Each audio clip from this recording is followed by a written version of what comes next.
Wassallallahu ala sayyidina Muhammad wa ala alihi wa sahbihi ajma'in. Rabbi shrah li sadri wa yassir li amri wahlul 'uqdatam min lisani yafqahu qawli wa ba'd. Sebesar kipas yang di atas yang menelan biaya atau harga tidak kurang daripada dalam 40.000 RM, atau juga dengan yang seumpamanya dengan peralatan elektronik, atau juga dengan seumpama peralatan komunikasi yang kadang-kadang seketika satu wayar atau satu kabel atau juga satu benda yang bermasalah, itu boleh menjadi asbab yang dengan barang tadi itu tidak dapat kita gunakan. Kita start kereta kita ternyata tidak hidup, padahal masalahnya tak berat mana. Salah satu daripada alur elektriknya tidak terhubung, menyebabkan kereta tidak boleh dijalankan. Tidak berbeda juga dengan peralatan komunikasi atau juga dengan lampu, dengan cahaya lampu yang begitu jelas dan terang. Kadang-kadang terputus salah satu daripada dua. Kita nampak di situ ada dua wayar kecil saja, putus salah satunya saja. Masya Allah, tabarakallah. Yang walaupun dia kristal, yang walaupun lampunya besar, yang walaupun harganya mahal, yang walaupun di tempat yang paling istimewa, dengan lampu tadi itu tidak boleh menyala. Tidak berbeda juga hanya dengan peralatan-peralatan yang kita gunakan dalam keseharian kita, atau juga dalam urusan masakan pada waktu kita memasak. Satu saja yang kalau tidak lengkap boleh jadi dengan masakan jadi tidak sedap. Betul. Katakan saja dengan seumpama garam, mahal mana garam, tapi garam boleh menyedapkan makanan. Artinya apa? Makanannya akan menjadi sedap. Peralatan komunikasi akan dapat kita gunakan. Barang-barang elektrik akan dapat kita manfaatkan kalau pada saat kita ada gangguan-gangguan yang mengganggu. Kalau ada sebarang gangguan yang walaupun kecil, maka dengan kita tidak akan dapat memanfaatkannya. Jam, Rolex, Omega, Mido, atau juga dengan nama-nama seumpamanya yang harganya kadang-kadang sampai 3, 4, 5, 6 puluhan ribu. Gara-gara karena terhambat sedikit saja putus atau sedikit saja terhambat dan terganggu, sehingga jam mahal tadi itu sudah tidak dapat dimanfaatkan. Macam itulah dengan TV-nya, dengan kamera digitalnya, dengan LCD-nya, dengan MP3-nya, dan juga dengan peralatan-peralatan seumpamanya. Nah, kalau seperti itu hakikatnya kita pahami yang ini, kita buat satu perbandingan lagi. Ini sebagai satu perumpamaan. Macam itu juga hanya dengan kita pada saat kita menuju Allah Jalla wa'ala, di mana dengan amal ibadah yang kita laksanakan, amal ibadah kita kepada Allah Jalla wa'ala, itu adalah amal ibadah yang menunjukkan kepada kita semuanya, bukan hanya kepada orang-orang tua, bukan hanya kepada kaum laki-laki. Tidak ada yang terkecuali kewajiban kepada kita sudah berusia 15 tahun, dengan tidak membeda-bedakan antara jabatan dengan jabatan dan kedudukan dengan kedudukan. Apakah dia ada pangkat, tidak ada pangkat, dia ketua pengarah, dia cikgu, dia cik siapa, dia atas nama apa, dia dengan jabatan dan juga daripada perusahaan mana, itu dengan tidak memandang berbeda-berbeda yang seperti itu. Kewajiban yang diwajibkan oleh Allah Jalla wa'ala, Allah wajibkan kepada tiap orang yang balik akil, yang berusia 15 tahun dengan akal pemikiran yang waras, untuk mengubudiakan diri kepada Allah Jalla wa'ala. Kewajiban dengan sembahyang, kewajibannya dengan puasa, kewajibannya dengan zakat, kewajibannya dengan berzikir, kewajibannya dengan mengaji, kewajibannya dengan mematuhi segala aturan, bukan hanya kepada para ulama, bukan hanya kepada para pelajar, bukan hanya kepada pembina-pembina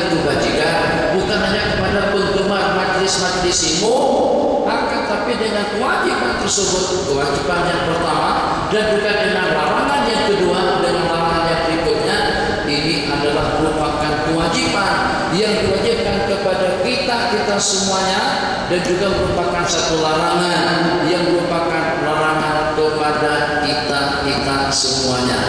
Sekarang ini sudah kita pilih-pilih, sudah kita klasifikasikan. Beda kalau dengan saya sih, saya kan tak punya peluang, saya tak ada masa yang cukup, bukan tanah, tapi tak ada kesempatan, tapi tidak ada waktu, ataupun juga dengan saya jauh daripada tempat-tempat ibadah, atau tidak berpeluang untuk sebagaimana dengan kalian. Jadi maaf saja, minta ampun, minta maaf kalau tidak ikut hadir, minta maaf dan minta ampun kalau tidak ikut hadir, minta ampun dan minta maaf kalau tidak ikut bersama.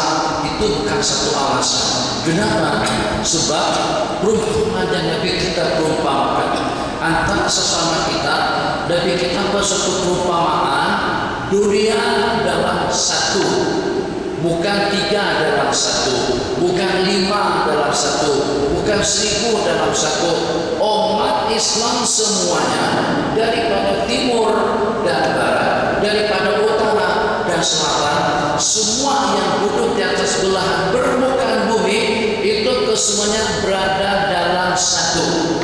Nabi kita bersabda, masalul mu'minina fi tawaddihim, berumpama orang-orang yang beriman dalam kasih sayang antara satu dengan yang lain, hormat menghormati, harga menghargai, kesian mengesihani, kama salil jasadil wahid, laksana satu subatan darah, laksana satu subatan tubuh, ini syaka minhu udhun tada'alahu sa'irul jasadi bisahari wal humma. Kalau seandainya ada anggota tubuh yang tersakit, niscayalah sebatang tubuh akan ikut merasakan deritanya. Sepanjang malam tidak dapat tidur gara-gara karena gigi, sepanjang malam tidak dapat tidur gara-gara karena tekak, sakit malam tadi itu. Berapa kali macam-macam mimpi malam tadi itu, tapi mimpi tak keruan, saya tuh sudah tak ingat dengan mimpinya. Kenapa? Di Kelantan panas sungguh. Tanya, ini tekak saya ini sakit. Kenapa? Katanya Syekh, katakan Syekh, ramai orang juga yang sakit tekak. Kenapa? Karena cuaca, karena dengan udaranya panas. Di Kelantan cukup lumayan panas. Jadi malam tadi itu pun terpikir, besok program di Masjid Khairiyah. Yang pertama ada tausiah, kemudian ada khutbah malam lagi. Besoknya di Malaka, besoknya lagi entah di mana. Jadi gimana kira-kira? Sedangkan tekak sakit macam ini bukan sakit saja, sakit sungguh, sakitnya keluar ke sini. Jadi la ilaha illallah. Malam tadi itu minum. Tanya, ada yang memfatwakan katanya minum halia. Minum halia. Kata yang satu tutup batuk, bukan tekak. Akhirnya tak jadi diminum. Bukan itu yang saya maksud. Yang saya maksud gara-gara tekak malam tadi itu sampai dengan seluruh anggota tubuh tidak boleh rehat dan juga tidak boleh tidur dengan macam juga dengan demamnya, macam itu juga dengan batuknya, macam itu juga dengan bisolnya, macam itu juga dengan kudisnya. Kadang-kadang gara-gara gatal saja, ada yang gatal songkok, digaru pun juga tidak hilang-hilang, boleh menghambat keselesaan dan kenyamanan hidup gara-gara karena ada satu daripada anggota tubuh kita bermasalah. Macam itu perumpamaan kita sebagai umat beragama. Jadi yang benar-benar tadi pada khutbah kita sebut perbedaan daripada berbagai aspek, dengan bahasa yang berbeda, dengan rupa kulit yang berbeda, dengan jinsnya kebangsaan yang berbeda, dengan marga yang berbeda, keturunan yang berbeda-beda, tapi ternyata dengan kita kesemuanya adalah satu laksana subatan jasa. Nah, kalau macam itu kita pahami dengan bahasa perbandingannya. Jadi ini kombinasi daripada berbagai alat, kombinasi daripada berbagai peralatan. Salah satu saja yang bermasalah, maka dengan kamera ini tidak boleh kita gunakan. Jam tangan macam tu, kereta macam tu, pesawat macam tuh, kipas macam tuh, lampu seperti itu, speaker seperti itu, semuanya. Nah, maknanya saat ketika ada daripada anggota kita yang bermasalah, mungkin itu di kalangan pemuda-pemudanya, mungkin di kalangan para pemudi-pemudinya, mungkin dengan pensyarahnya, mungkin juga dengan budak-budak pelajarnya, mungkin juga dengan pelajar pondoknya, mungkin dengan pengusaha-pengusahanya, mungkin juga dengan menteri-menterinya, mungkin juga dengan sultan-sultannya.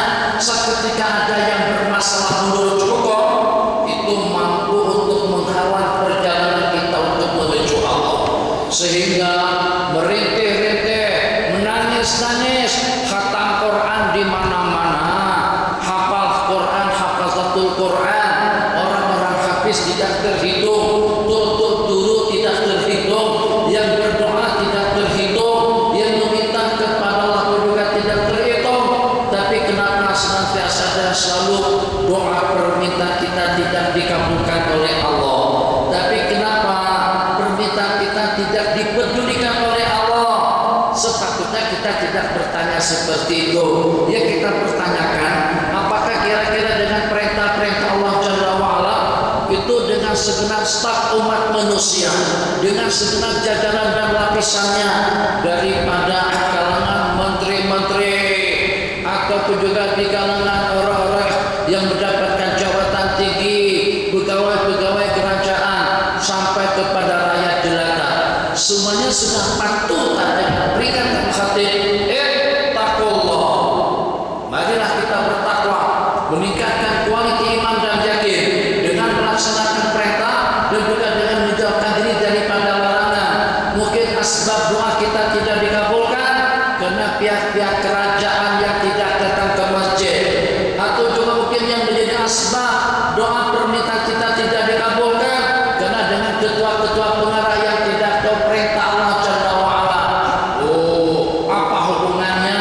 Itu urusan pribadinya, itu individu, itu jabatan, itu orang lain. Apa hubungannya dengan kita? Nah, kita pahami bahasa persaudaraan. Gara-gara 50 orang tadi itu tidak patuh dengan Sayyidina Rasulullah SAW, Nabi kita berpesan, dalam posisi dan kondisi seperti apapun, apakah seketika dengan kalian melihat kita meraih satu kemenangan ataupun juga kalah, jangan berpindah daripada lokasi ini.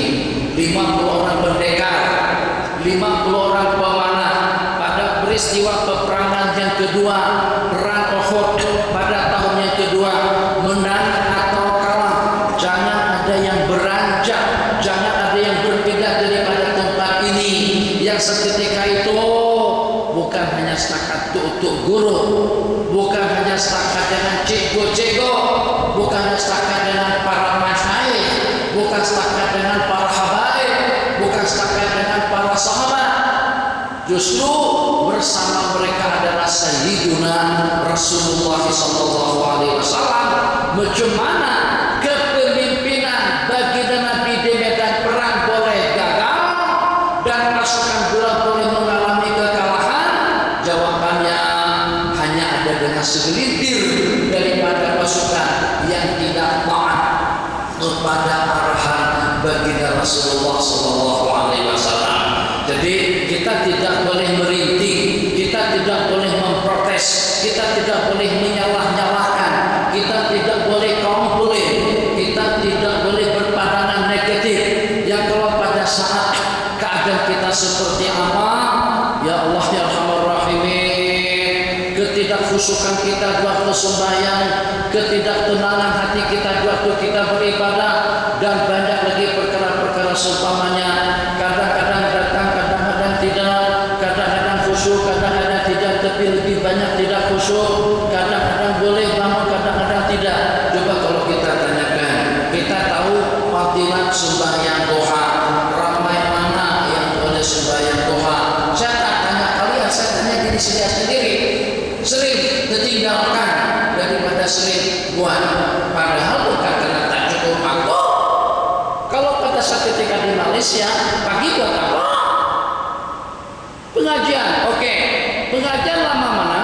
Pengajian selepas sembahyang subuh sampai pada pukul 8. Lepas itu saya berehat sampai pada pukul 9.30. 9.30 start balik, kadang-kadang tertangguhkan sampai setengah jam, mulai daripada pukul 10 sampai kepada pukul 11, berarti rehat balik setengah jam. Sudah ada 2 jam kosong. Pukul 11.30 masuk balik sampai pada pukul 12.30, 12.35 kadang-kadang sampai dekat tengah hari. Ada waktu untuk kita sisihkan sembahyang duha 2 rakaat. Tapi kenapa tuh Pak? Tapi kenapa tak boleh? Tak boleh. Yang kadang-kadang asbabnya mungkin daripada kita, mungkin juga daripada orang lain. Kenapa? Sebab ketidakbolehan lampu ini menyala bukan kena lampunya, itu kena wayarnya, kena elektriknya, kena dengan penghubungnya. Terus juga yang menyebabkan dengan kipas tidak berjalan, salah satu daripada badan situ pecah, kena diganti terlebih dahulu. Jadi bukan kena kipasnya, bukan kena orangnya, kadang-kadang daripada kumpulan. Ada di antara daripada mereka yang tidak patuh dan tidak taat kepada Allah Jalla wa'ala. Jadi kalau kita dengan bahasa statistik, ada kira-kira dalam berapa ramai yang tidak sembahyang, ada kira-kira dalam berapa ramai yang durhaka, ada kira-kira dalam berapa ramai yang memutuskan tali silaturahim, ada berapa ramai yang sombong, ada berapa ramai yang angkuh, ada berapa ramai yang ego, ada berapa ramai yang memiliki hati gosok kotor sekali, menyimpan rasa dendam dengan sesiapa saja. Siapakah orang yang takabur ya Rasulullah?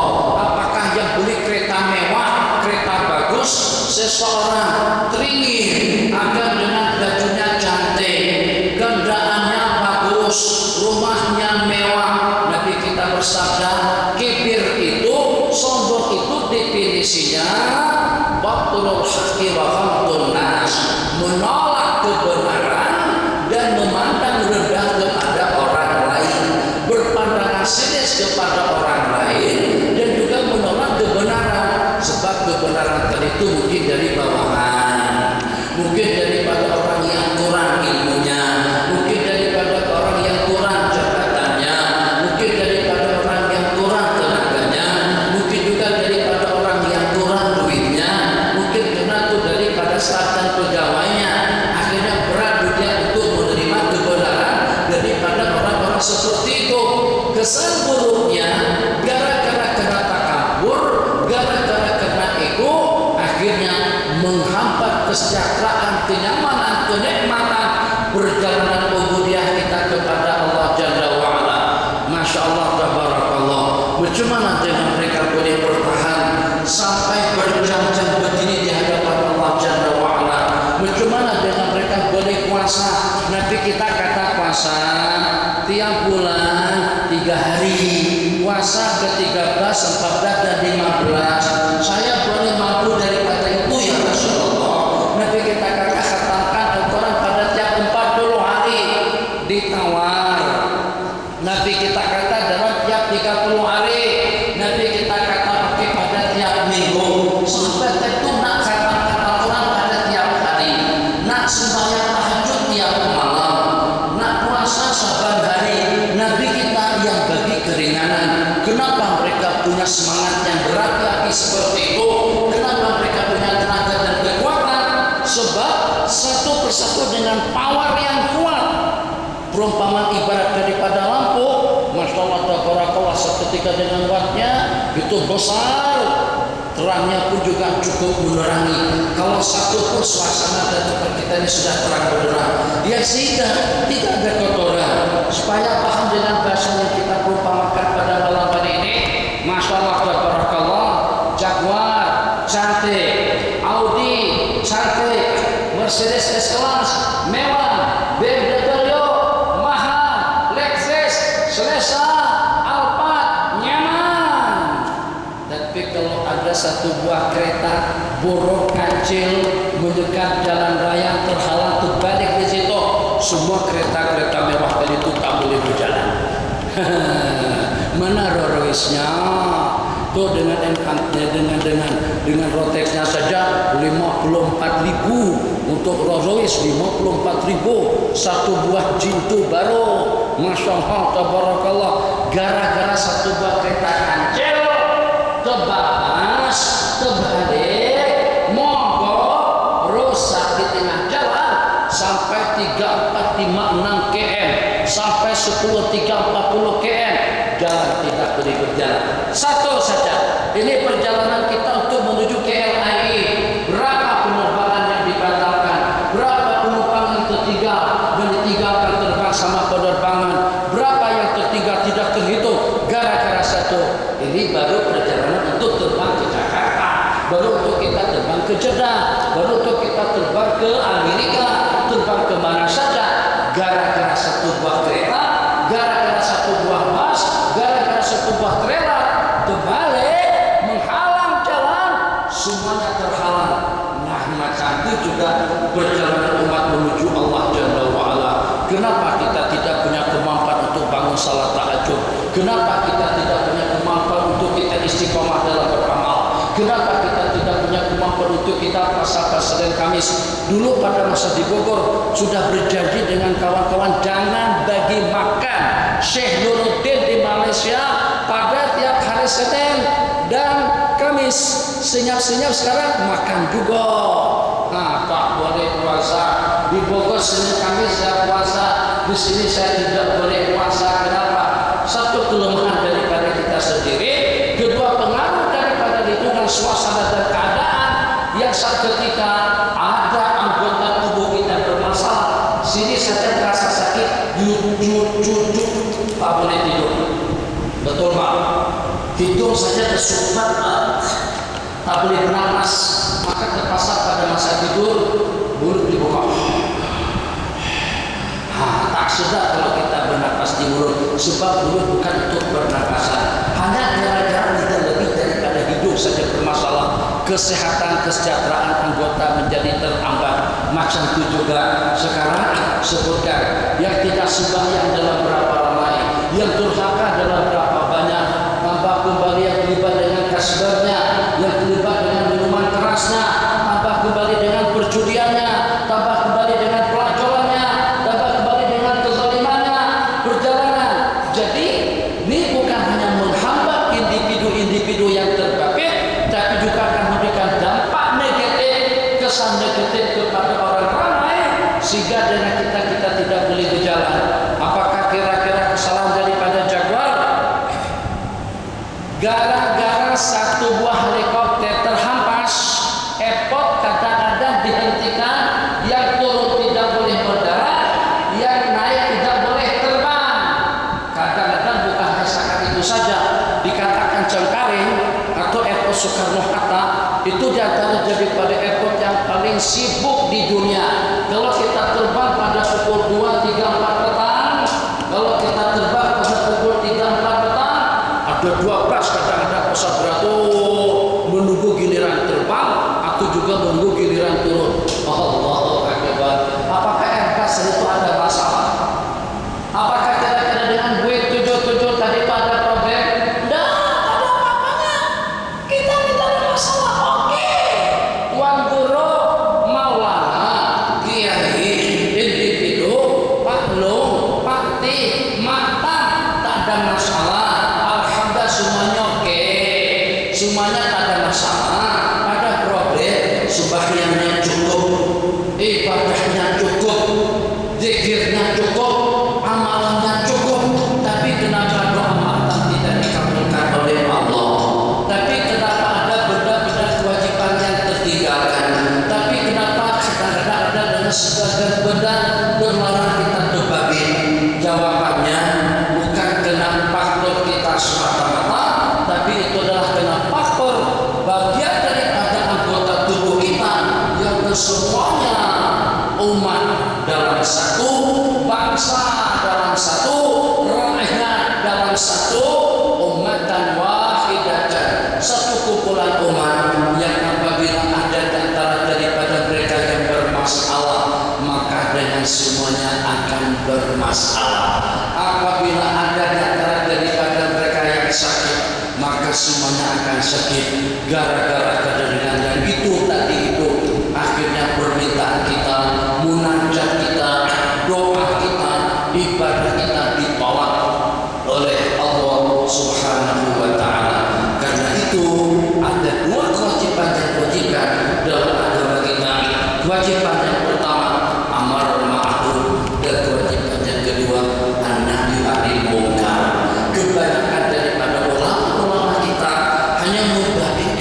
kepada kewajiban yang pertama, mengajak orang ramai kepada kebajikan, mengajak orang ramai kepada zikir. Coba tengok kebanyakan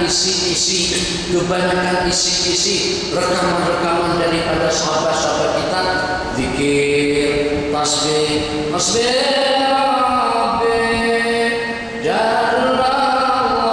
banyak. Laisa min dunillahi kashifa, banyak. Allahumma shalli wa sallim ala, banyak. Panduan untuk kita sembahyang duha, banyak. Rahasia-rahasia salat subuh, banyak. Semuanya menghalang kepada amar ma'ruf, bukan kepada nahi anil munkar.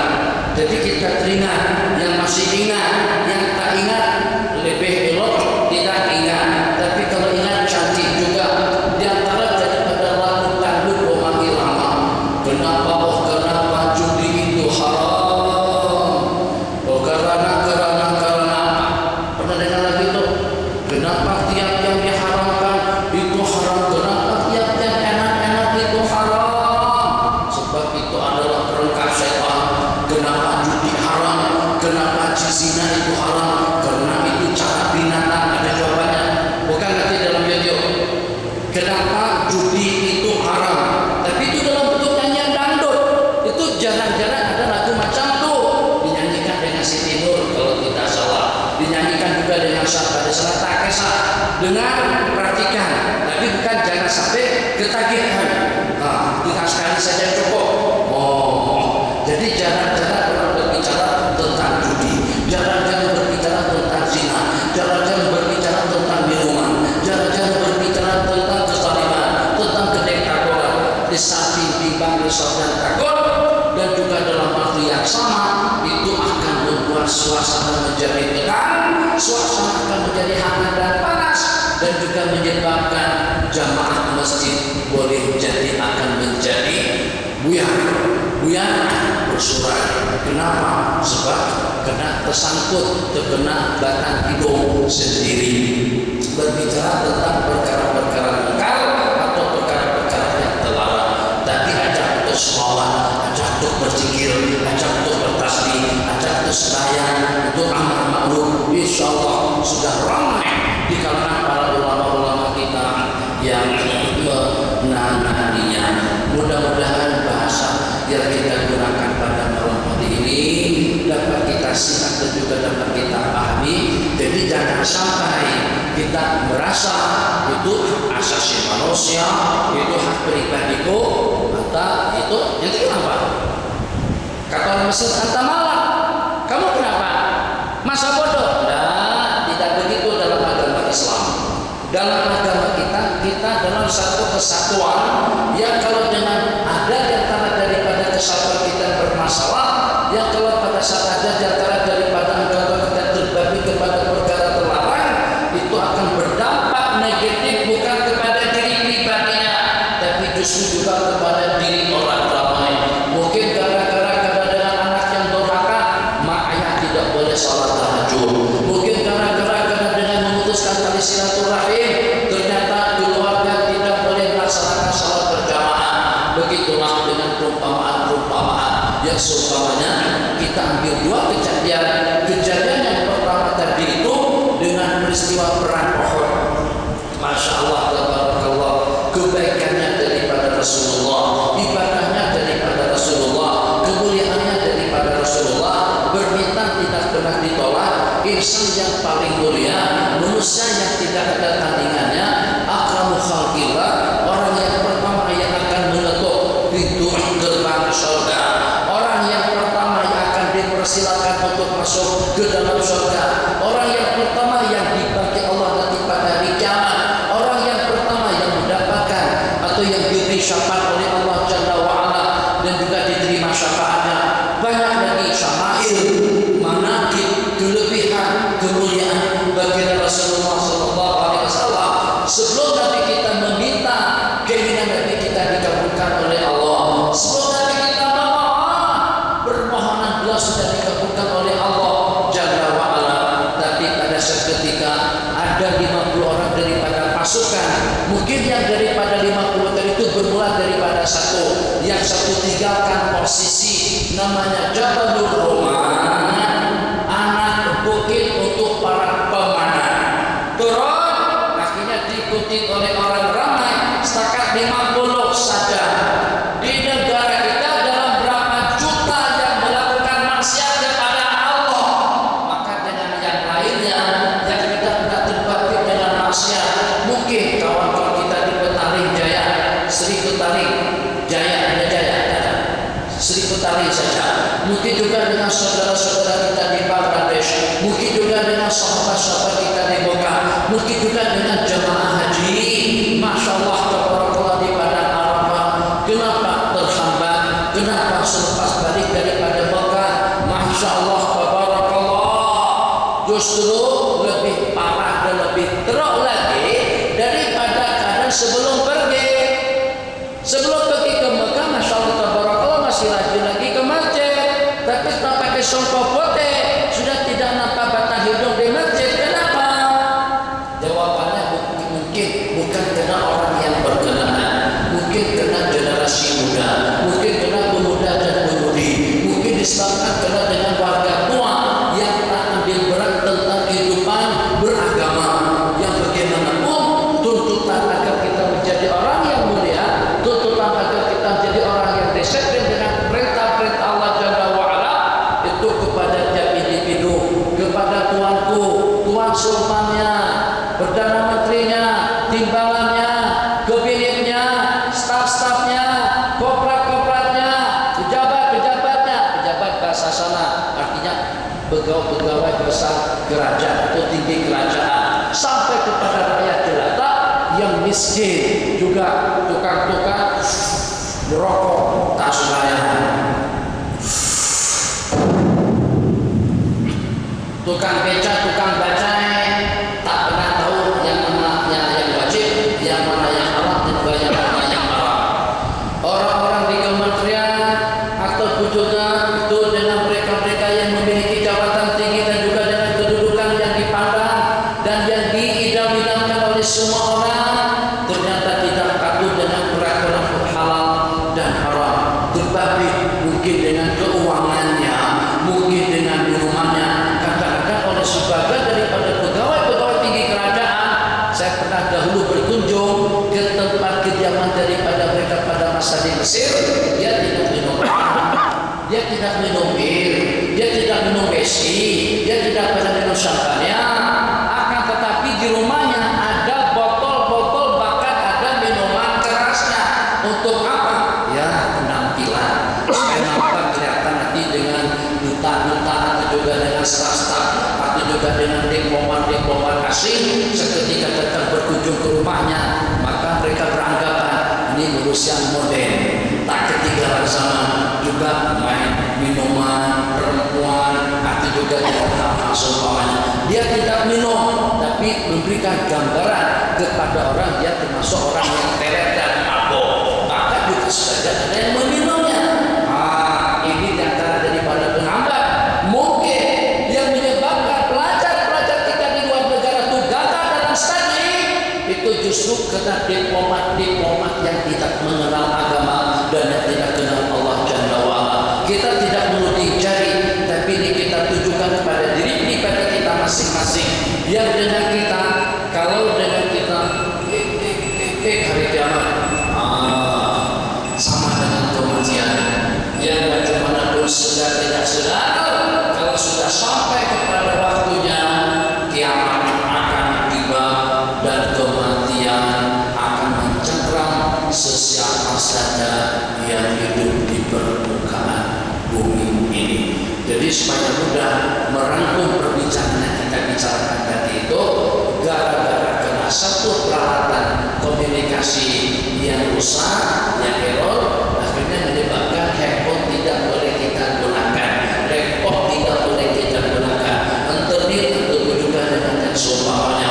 Coba tengok kalau malam kita guna internet, banyak berdesaan orang yang nak guna atau nyolong, tak ada pada leluh kita luluh, tak dapat gerakan ramai yang nak ikut mendapatkan daripada jaringan yang diinginkannya.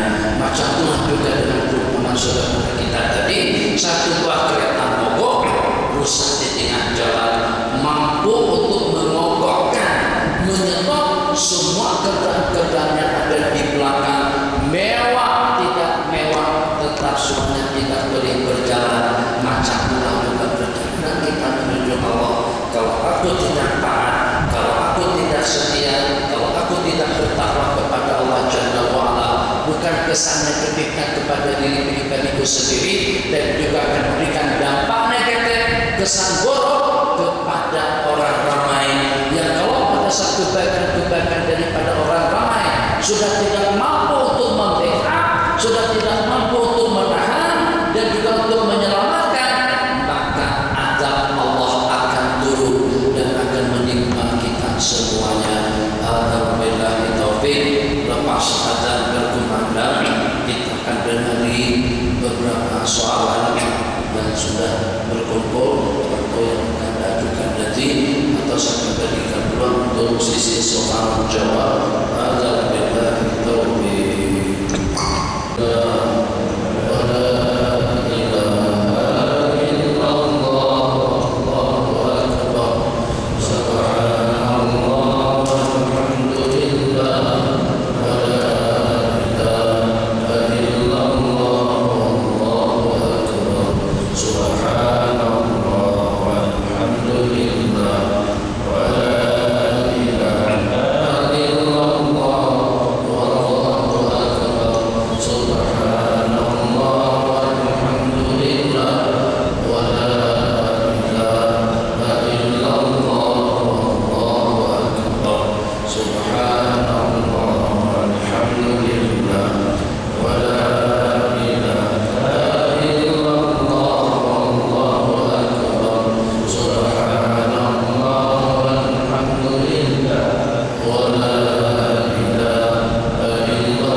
Mengupayakan semaksimal mungkin tenaga keahlian yang mereka miliki, maka pasukan kita tidak akan mendapatkan kemenangan. Mungkin gara-gara kena kiparnya, mungkin gara-gara kena dengan penyerangnya. Boleh bersilakan untuk begitu. Satu saja yang berkesalahan kadang-kadang semuanya kena tegur. Begitu perjalanan menuju Allah Jalla wa'ala. Gara-gara kena kiparnya sedang ber-SMS akhirnya kesebelasan, bukan kesebelasan, penyokong yang berpuluh-puluh ribu datang daripada Kelantan tentu merasa dikecewakan dengan pemain-pemainnya, macam juga dengan kesebelasannya. Gara-gara kena dengan satu ulasan daripada salah menteri pertahanan dari Indonesia, Datuk Najib gagalkan kunjungan untuk datang ke Jakarta. Betul, betul. Gara-gara karena salah satu daripada rakyat Malaysia komen negatif tentang Amerika, Obama tidak jadi datang ke Malaysia. Itu begitu perumpamaannya, tidak jauh berbeda juga gara-gara karena salah satu daripada kita yang durhaka kepada Allah Jalla wa'ala, ternyata dengan dampak negatifnya mengakibatkan menimpa kepada kita semuanya. Oke, Raka, mana Tumiam? Ke mana? Tuh di sebelah bukit dekat Gunung Jerai, dekat dengan Yan. Luar biasa. Situ Tumiam tidak ini ada, ini hanya berikan saja. Luar biasa Tumiamnya. Kemudian dengan patir masak masak tempoyaknya, kemudian dengan nasi mandinya. Berangkat ke situ, kira-kira tidak kurang daripada 30-40 biji motor besar yang kita sudah berencanakan singgah di Gurun. Kita akan singgah di mana kapur yang sangat-sangat populer sekali, masya Allah, tabarakallah. Jadi ketika kita sampai di restoran tadi itu, ternyatanya gara-gara satu saja daripada petugas restoran tadi itu buat benda kita elok, ternyata dengan dia pada waktu dia bersih atau pada waktu dia beludak, dia ludahi salah satu daripada masakan. Pada masakan yang diludahi tadi itu, atau secara tidak disengaja, bukan nasi mandi, bukan tumian, itu terkena sop ekor, sop buntut, atau juga terkena ikan tilapia. Kita nak makan ikan patin, tak jadi semuanya kita makan di situ gara-gara kena kesalahan yang satu tadi itu. Pahami bahasa yang kita gunakan. Sederhana tadi besar faedahnya. Kenapa? Sebab kita adalah satu kumpulan, satu keluarga, satu bangsa, dan juga satu tenaga dan kekuatan yang satu persatu harus memainkan peranannya. Bagaimana agar dengan kawan-kawanku boleh diterima ibadahnya, agar mereka selamat, agar mereka beruntung, maka kita harus bersikap secara positif daripada berbagai aspek kehidupan. Kenapa? Sebab kesejahteraan, kebahagiaan dan keselamatan umat orang ramai itu bergantung kepada keistiqomahan, kepada ketaatan dan kesetiaan tiap individu daripada kita. Bismillahirrahmanirrahim. Pertanyaan yang pertama. Assalamualaikum warahmatullahi wabarakatuh. Waalaikumsalam warahmatullahi wabarakatuh. Sejak belakangan ini ramai ilmuwan agama, terutamanya yang muda, banyak mempersoalkan kewibawaan ulama-ulama muktabar, terutamanya mazhab yang 4. Fenomena ini sedikit sebanyak telah mengelirukan masyarakat awam. Mohon penjelasan dan pencerahan daripada Tuan Guru. Jadi orang-orang yang lemah fisikanya, yang lemah iman dan yakinnya, yang lemah akidah dan pemikirannya, yang lemah keilmuannya, itu kalau pada itu dengan seumpama mereka itu menghantam dan memusuhi orang-orang yang seumpama mereka itu tidak akan dilihat. Jadi dia nak menumpang popularitas dan popularitas itu kepada orang-orang yang mulia. Maka yang nak dibantai orang-orang yang perumpamannya laksana gunung, yang mencemara dosa ketika dengan kambing menanggung gunung tidak akan hancur, tidak akan terangkat dan terbuka. Justru tanggung kambing yang akan patah. Jadi macam mana pun, sebab kenapa? Sebab kewibawaan, pengaruh dan kemuliaan para ulama kita. Kemuliaan ulama itu bukan daripada ulama. Kemuliaan ulama itu Allah yang bagi mereka mulia. Populariti mereka bukan mereka yang masuk akhbar. Bahkan kadang-kadang kalau seperti di zaman kita panggil beberapa orang wartawan untuk buat liputan supaya dengan kita menjadi syekhul Islam, supaya kita menjadi guru besar. Jadi kita minta kepada orang-orang yang buat spanduk dana atau spanduk, nah kita minta untuk letakkan nama kita dengan gelaran yang besar di situ, Tuan Syekh Al-Alim Al-Alama Al-Arif Billah. Itu kita yang mencari-cari gelar semacam itu. Sementara dengan mereka tidak demikian. Ya, kalau dengan mereka Allah yang mensyuhurkan mereka, Allah yang memuliakan mereka. Jadi kalau seandainya ada upaya-upaya yang semacam itu sama sekali tidak mengganggu dan tidak mengutak-atik kewibawaan, pengaruh dan kemuliaan daripada para ulama.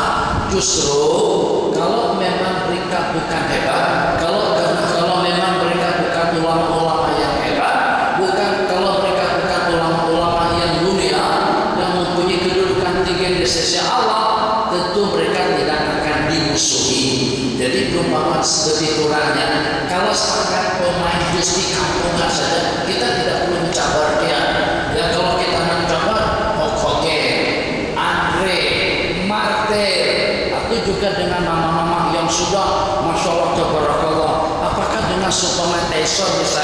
mencapai salah seorang daripada pemain tinju daripada Malaysia, aku daripada Indonesia, rugi. Untuk apa panggil wartawan buat liputan yang dicapai tidak lebih daripada seorang pemain daripada Indonesia. Tapi seketika dengan Teso dari Timur Cabar, siapa sebelumnya Muhammad Ali Kelai, dia mencapai orang yang hebat. Jadi macam itu juga perumpamaannya yang dengan orang-orang yang kerdil tadi itu, satu ketika disebabkan karena dengan kekerdilannya, disebabkan karena dengan iman dan keyakinannya yang lemah, keilmuan yang lemah, yang sehingga menghabiskan waktu untuk merendahkan, menghina, memandang sinis ulama-ulama kita yang mulia di sisi Allah Subhanahu wa Ta'ala. Kenapa? Sebab sebagaimana kita ketahui, kalau memang yang dikatakan fenomena tadi itu mereka itu mulia, mesti mereka mengenal kemuliaan orang-orang yang mulia. Mesti mereka akan mengaku kehebatan orang-orang yang hebat. Ya Allah ya Rahman Rahimin. Macam mana dengan kita boleh setara atau boleh mengukur keilmuan dan kehebatan Imam Syafi'i? Kalau kita nak boleh paham macam mana daya kata Imam Syafi'i, coba abang sejak abang lagi duduk di situ dengan pennya dan juga dengan bukunya, dengan catatannya, ingat tak ucapan pertama yang saya sebut di sini. Jangankan abang yang mendengar, saya yang berucap juga tidak ingat. Imam Syafi'i kita dibaca sekali, baca saja sudah hafal. Nah baru ketahuan kita ini, kata orang Banjar, bodoh gitu. Maksudnya daya kata kita lemah sungguh. Oke. Apa? Saya juga boleh. Saya bukan pemain angkat besi apa namanya saya tidak tahu. Di sini 100, ini 100, 200. Tak tahu macam mana cara mereka mengangkat. Saya pun sudah lupa. Mungkin ambil debu dulu barangkali. Ambil tepung, dan tak begitu dua tangan, begitu kan kaki itu macam mana? Gitu kan? Saya juga boleh. Dan hati kita begitu suruh mengangkat 20 kilo, setakat 40 kilo saja. Digoyang, tak digoyang, baru ketahuan. Rupanya jangankan untuk kelas dunia, untuk kelas nasional saja, untuk kelas kampung saja, kita terbolehkan baru ketahuan. Maaf dengan bahasanya, macam itu nasi bodoh tadi itu. Saat ketika nak mencobakan makam kemuliaan daripada ulama-ulama kita dahulu. Jadi daripada berbagai aspek ulama-ulama kita berada pada posisi yang di atas, ibadahnya, puasanya, amalahnya, ilmunya, mengajinya, masya Allah, tabarakallah, sulit untuk kita mencari tandingannya. Nabi kita bersabda, la ya'ridu fadla ulil fadli illa ulul fadli. Tidak akan mengenal kemuliaan orang yang mulia melainkan juga oleh orang-orang yang mulia. Kalau memang benaran tuh yang dipilih itu mulia, kalau memang benaran yang seumpamanya itu mulia, tentu dia akan memuliakan upaya-upaya dan usaha orang-orang yang mulia. Dia tidak akan beri ulama-ulama tasawuf, dia tidak akan beri ulama-ulama ijtihad. Kenapa Salafi memberi? Sebab Salafi itu tak tahu diri. Dia merasa dia saja hidup di dunia ini. Mereka sedang merasa berkebolehan, boleh membaca, boleh memahami, boleh mencerna, boleh menyampaikan, tapi tidak pernah tahu macam mana keilmuan daripada ulama kita. Imam Syafi'i itu dikatakan seperti apa? Kalau beliau berbicara dalam bidang apa saja, orang yang melihat beliau berbicara tentang hadis, ini pasti dan pasti memang betul-betul pakar spesialis dalam bidang hadis. Nanti kalau pada berbicara tentang fikih, ini pasti dan pasti pakar spesialis dalam bidang fikih. Kalau pada berbicara tentang bahasa, mesti semuanya mengatakan ini betul-betul pakar spesialis dalam bidang bahasa. Kenapa? Sebab karena beliau menguasai semua disiplin itu pengetahuan yang memberi mereka tadi itu. Kalau seandainya dengan salah daripada mereka, tak payah dengan seumpama Imam Ahmad, tidak payah dengan seumpama Imam Ghazali, Imam Nawawi. Imam Suyuti, Ibnu Hajar Al-Asqalani, cukup dengan salah ulama yang mungkin semasa dengan kita. Misalnya saya tampilkan dengan seumpama Syekh Mutawalli Sya'rawi saja. Dia sudah belum tentu layak untuk menjadi murid kepada beliau. Qurannya di sini, tafsirnya di sini, bahasanya di sini, tasawufnya di sini, lulucunnya di sini, membuat suasana majlis tidak membuat orang jadi jemu. Kenapa? Sebab keilmuan yang beliau miliki itu mampu untuk menghibur dan juga mampu untuk memupuk, menambahkan khazanah keilmuan para hadirin yang hadir. Jadi yang lucunya ada, tasawufnya ada, fikihnya ada, baik di kalangan orang-orang kerajaan atau juga di kalangan para ahli ulama, boleh menyerap dan mendapatkan maklumat yang disampaikan oleh beliau. Tapi pada saat dengan sesuatu itu membagi kota dengan ilmu pengetahuan yang dia miliki, dia merasa dia saja yang boleh, sehingga dengan pandangan sinis dan memandang hina dan kurang itu kepada orang lain. Kalau memang betul-betul mulia di sisi Allah, tentu akan memuliakan orang-orang yang mulia. Nah, jadi secara lebih kurangnya saja macam ini. Kalau saya ini presiden baru, atau apa pernah tengok Jokowi ya? Pernah tengok? Kalau seandainya Jokowi itu pakaian orang kampung, terus datang ke kampung apa takkan hormati Jokowi. Kenapa? Kenapa tak kenal Jokowi? Begitu apa kenal TNI, tentara Indonesia, polisnya, tentaranya, brimob, semuanya kekuatannya ternyata ujung-ujung ke Jokowi. Oh, iya Pak. Oh, kenapa hormat? Lalu tahun itu rupanya jenderal. Tapi seketika dengan jenderal tadi itu masuk kampung, tak ada pingat-pingat di sini, atau juga dengan Tuan Sultan, ramai orang tidak kenal dengan Tuan Sultan yang di Pertuan Agung di Malaysia sekarang ini. Katakan saja kalau belum mengadakan lawatan ke kampung saya namanya Amontai. Jadi orang Amontai bahasa sana cuek-cuek saja. Takkan sanjung, takkan puji, takkan memberikan penghormatan yang berlebihan daripada masyarakat setempat. Kenapa? Karena tidak kenal. Macam itu juga dengan puak-puak yang disebutkan tadi itu, geram betul. Rasanya. Tapi itu bukan salah mereka, karena mereka tidak tahu. Salahkah masyarakat kalau pada saat ketika kita kan ada juga orang-orang yang tak ada TV di rumah, TV tak ada, handphone tak ada, dan tidak berhubungan dengan dunia komunikasi. Terus dengan Perdana Menteri kita ikut sekali bersama menghantarkan jenazah Tuan Guru Nek Abdul Aziz pada masa di Kelantan tempoh hari. Coba kalau tidak dikawal oleh polis, bodyguard tak ada, polis tak ada, hanya dengan Datuk Najib sendirian saja. Orang kampung yang tak pernah terjumpa dengan beliau mesti tidak akan bagi laluan, mesti tidak berikan penghormatan kepada beliau. Kenapa? Bukan karena tidak hormat, tapi karena tidak kenal.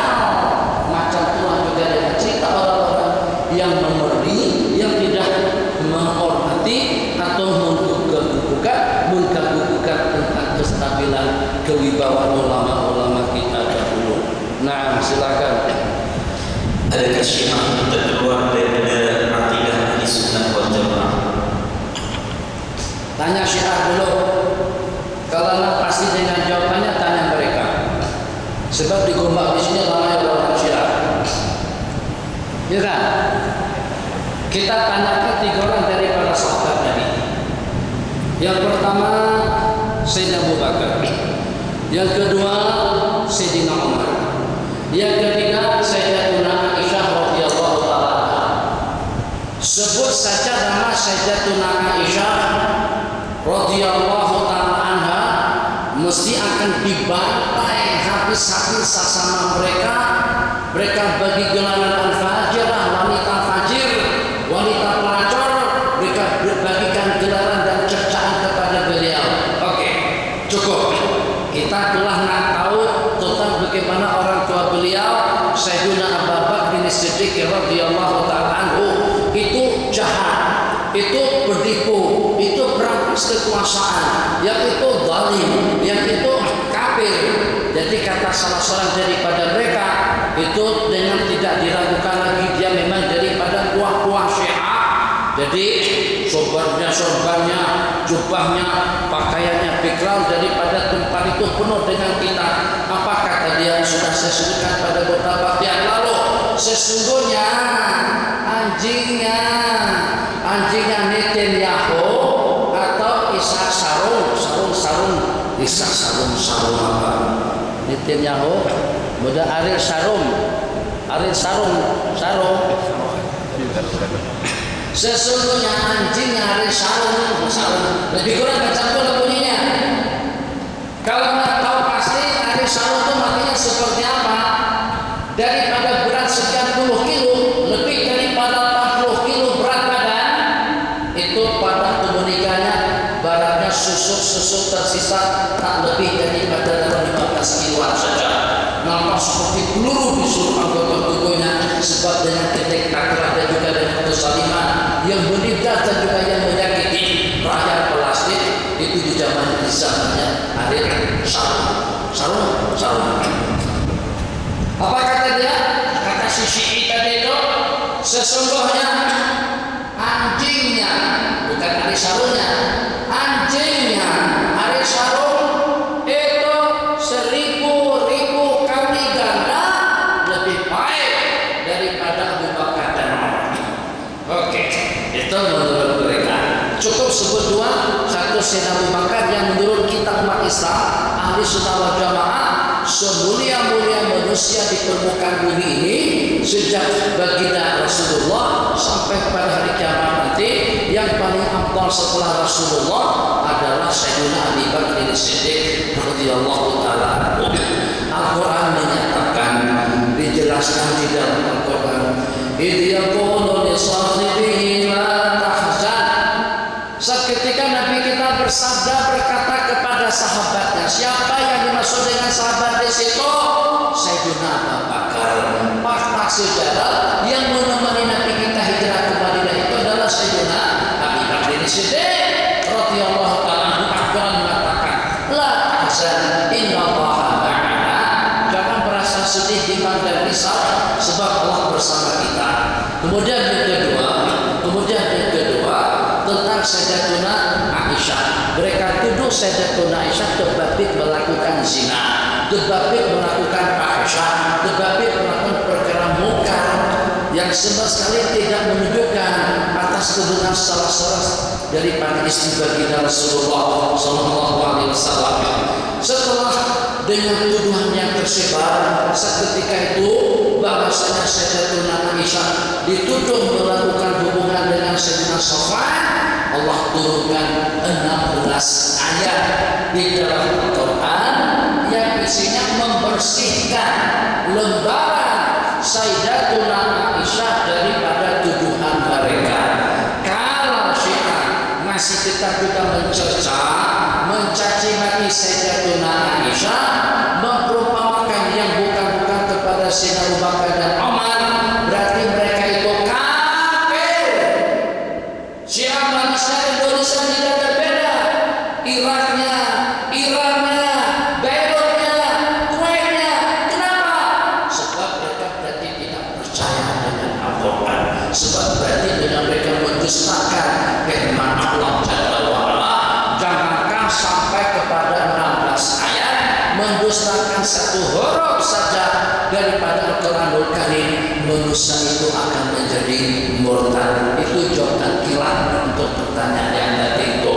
Jadi itu secara pasti Syiah memang mencerca, mencaci, membuli, memandang sinis, menyumpahin Sayyidina Abu Bakar As-Siddiq, Sayyidatuna Aisyah, Sayyidina Umar, dan juga dengan para sahabat Nabi kita lainnya yang satu persatu daripada mereka ini, atau juga secara kumpulan telah mendapatkan sanjungan dan pujian daripada Allah yang dinyatakan di dalam beberapa ayat suci Al-Quranul Karim. Kalau sudah tidak percaya dengan Al-Quran, berarti kafir, keluar daripada agama. 10 menit. Saya ingin bertanya, jika berlakunya hari kiamat tapi kita tidak habis lagi membayar hutang, Tapi kita belum habis membayar hutang, contohnya hutang bank, hutang rumah dan pelajaran,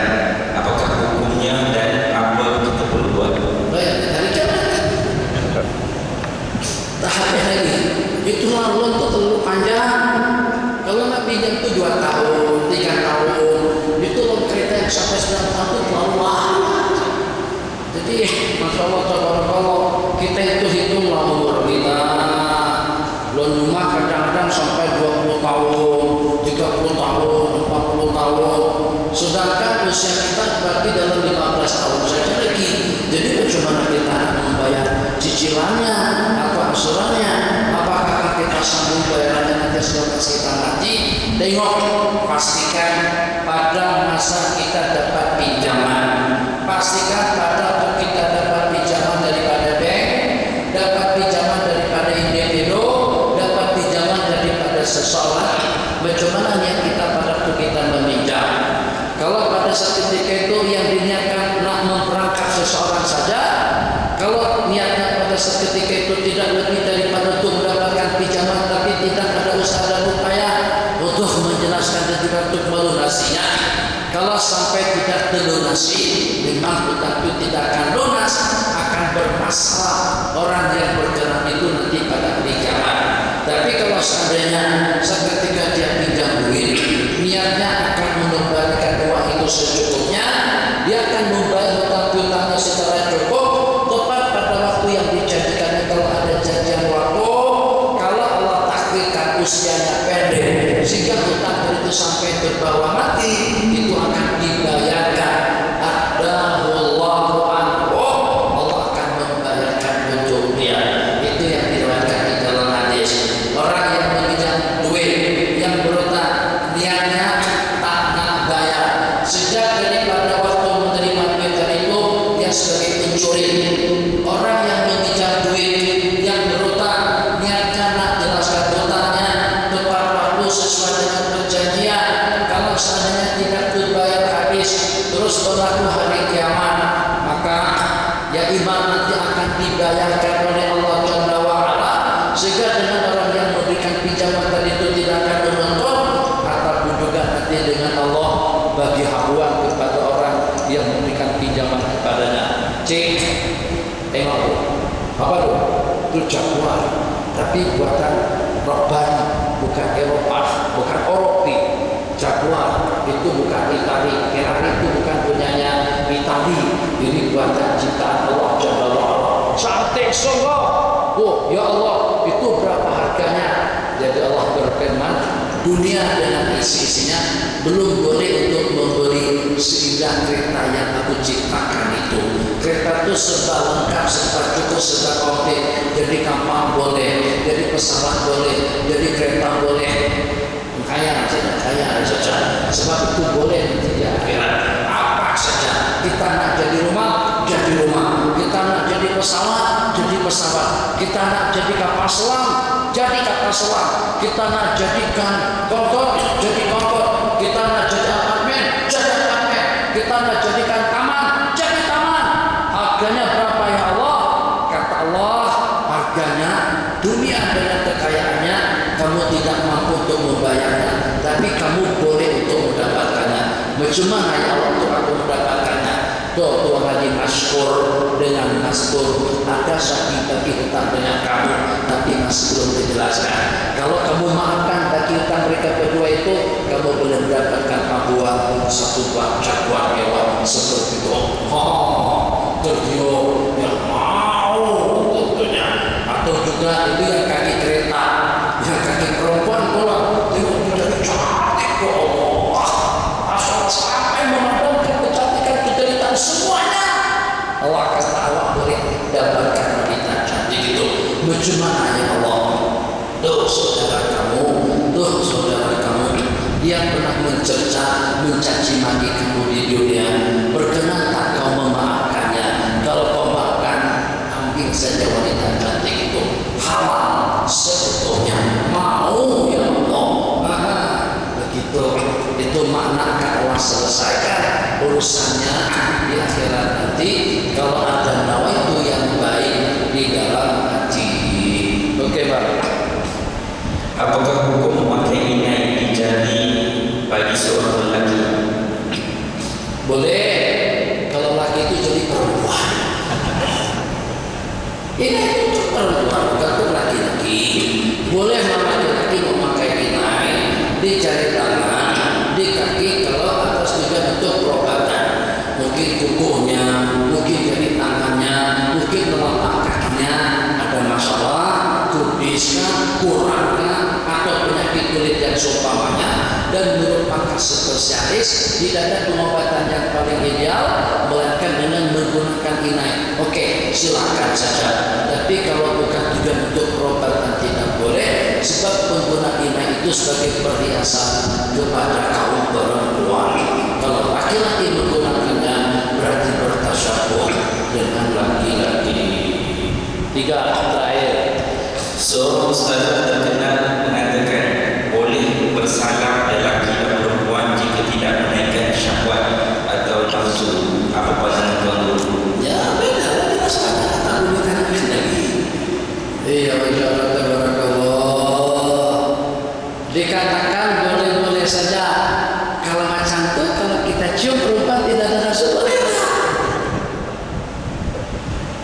Itu telapak tangan kulit dengan kulit, hidung dengan pipi pun juga kulit dengan kulit. Nanti pemuda-pemudi kita kata cikgu, kata ustazah itu selamat ada nafsu. Aku perlu dia pun ada nafsu. Perlu dia bukan cara langsung. Itu kan dia masih pakai baju, dia masih pakai jubah. Aku cium sekat kulit dengan kulit. Apa bedanya telapak tangan dengan telapak tangan? Hukumnya akan berlalu. Rasulullah SAW bersabda seperti ini la usabihun nisa.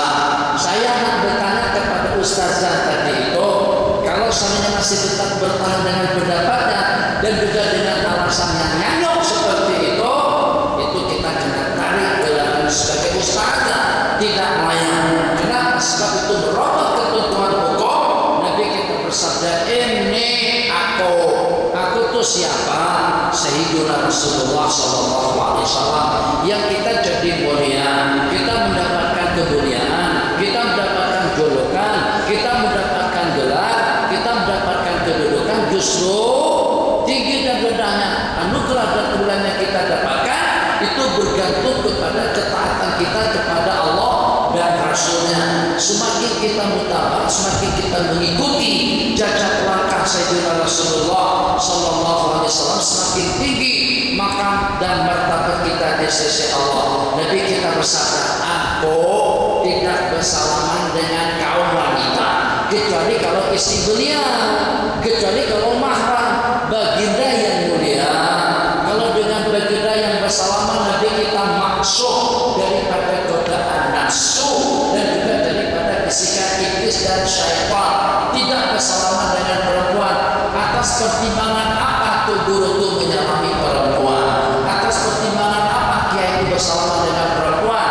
Kalau memang yang kita idolakan Sayyidina Rasulullah SAW, tentu kita tidak akan melakukan sesuatu yang tidak Nabi kita lakukan. Dengan hadis daripada Sayyidatuna Aisyah, Sayyidatuna Aisyah meriwayatkan sebuah hadis, beliau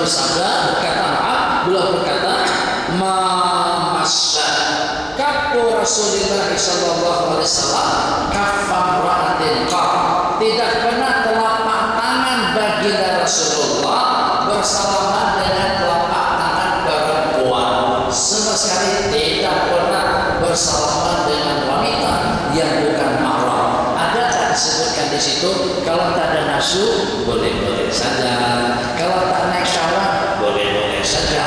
Yang pada akhirnya nanti yang ada nafsu pun tetap karena tak ada nafsu, tapi tegak. Hukum itu bicara dan tahu. Nafsu itu kata ulama tidak mutlak harus sampai naik nafsu, sampai tegak. Yang seketika kita terasa seronok, yang seketika mata kita terasa puas, yang seketika dengan kita merasa nikmat, itu juga dikatakan syahwat, itu juga dikatakan nafsu.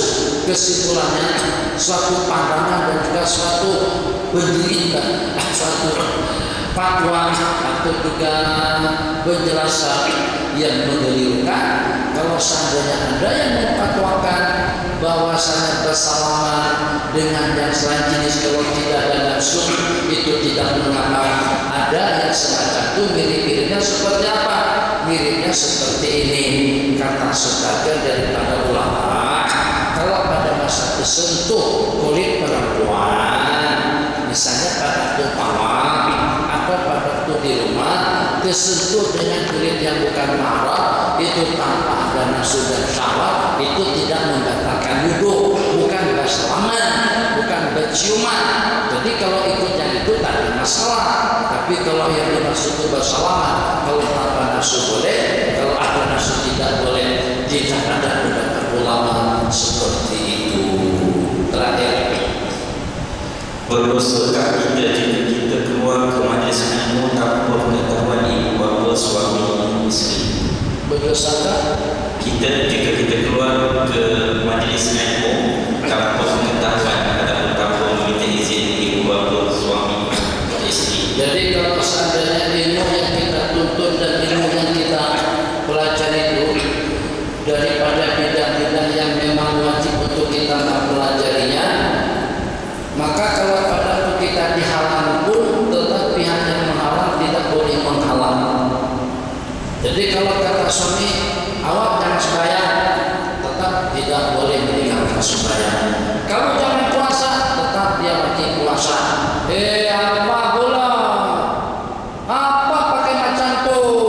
Saya rambutmu keriting, hidungmu mancung, kulitmu putih, badanmu seksi. Takkan kamu jadi nasi kerabu? Takkan kamu bersama dengan nasi lemak dibungkus-bungkus macam tu? Pakaianlah sebagaimana tu binatang-binatang film yang seksi-seksi, sebagaimana pramugari-pramugari. Sini kebuka, paha kebuka. Apa pakai macam tu? Tuh kalau sebenarnya suami berkata semacam tu, tetap juga dengan istri tidak boleh taat. Tetap dia wajib berpakaian dengan menutup aurat secara sempurna. Jadi kalau seandainya untuk perkara-perkara sunnah, untuk perkara-perkara kebaikan, memang sewajarnya lah baik anak ataupun juga dengan istri minta izin terlebih dahulu, atau paling tidak pun kita beritahu. Sekarang tak ada alasan lagi kalau sampai tidak minta izin, kan ada handphone, ada peralatan komunikasi. Kalau seandainya suami lagi tidak ada di tempat, masih boleh lagi kita minta izin. Assalamualaikum bang, abang ini nak ke masjid. Atau suami tak susah payah buat izin perizinan untuk seumur hidup, untuk urusan haji, untuk urusan ke masjid, untuk urusan sembahyang secara mutlak. Jadi ini keputusan muktamad sampai pada hari kiamat. Aku bagikan izin kepada kamu, kecuali kalau dalam keadaan darurat. Sudah selesai. Jadi senang istri pergi ke sana kemari tanpa harus menunggu izin daripada kita. Takkan kita bagi dia pergi ke tempat rekreasi, pergi melaut ke sana kemari, dan kita izinkan istri untuk pergi ke masjid, dan juga untuk melaksanakan sumbangan berjamaah. Kita simpulkan kalau suami melarang memang tidak boleh. Tapi bagaimana kalau seandainya kita belum sempat minta izin, agak-agaknya macam mana? Kalau seandainya suami tahu kira-kira kita diizinkan atau tidak, kalau kita beranggapan oke-oke saja dengan mak dan ayah, oke-oke saja dengan suami, boleh dengan kita ke masjid, boleh dengan kita ke majelis ilmu tanpa izin daripada mereka. Subhanallah wa bihamdika, asyhadu an